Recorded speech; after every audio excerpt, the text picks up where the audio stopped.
You notice the symptoms that you didn't think of anything at the time, like my right hand wouldn't work right or something. And then my right leg wasn't really working right.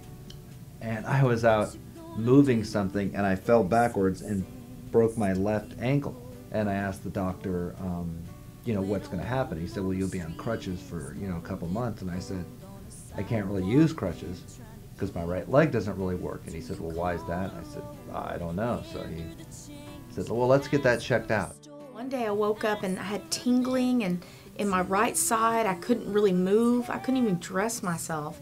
And so I went to my general practitioner and I was given a series of migraine medicines over and over. Nothing helped. And then eventually kind of eased, and I went back to student teaching. And then 4 years ago, I wake up one morning and I'm completely, it feels like paralyzed. I can't do anything.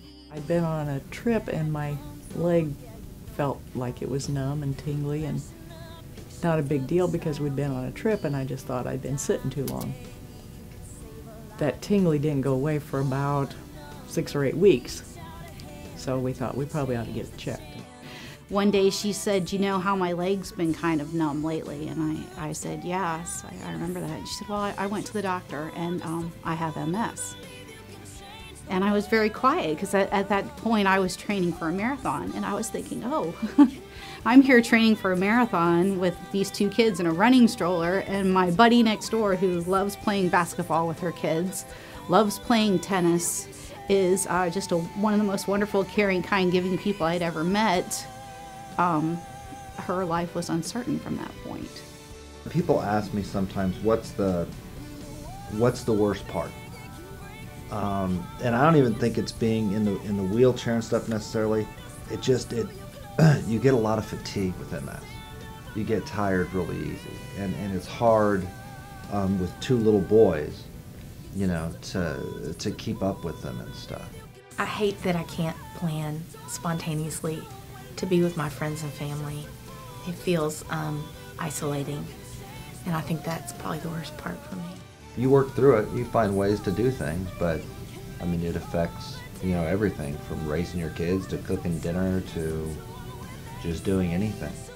I at least eventually started recognizing both the burden and the gift that this has given me.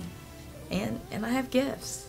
I was what many of us are in the world. I only complained when things were bad. I didn't celebrate when I'd had a great day. I only complained if things had gone poorly. And now I have to celebrate every day. Every day that I get up and I go to work and I get that buttoned on my pants, and I, you know, get to school and I get up the stairs and I get home.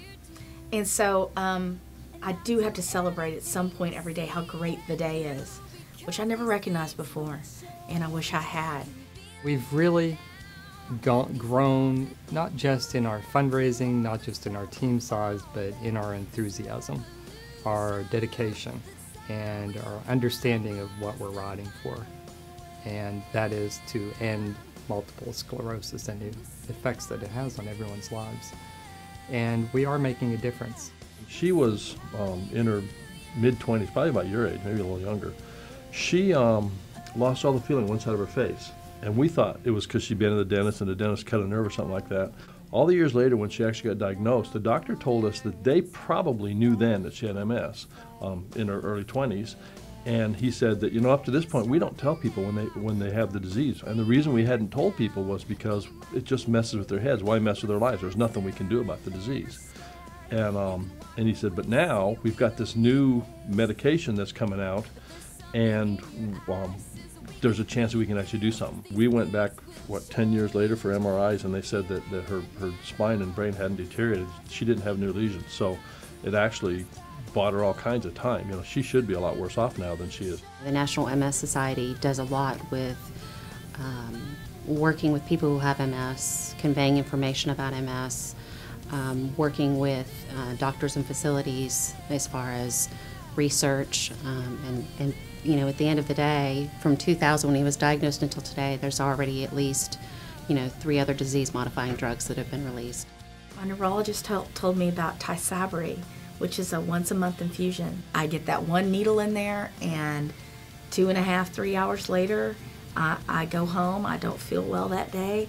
But then for the rest of the month, I feel so much better, and I'm not sick all the time. And I feel, whether it's a placebo effect or what, I feel much peppier and less, I don't feel like I limp as much. And it has meant everything to the quality of my life.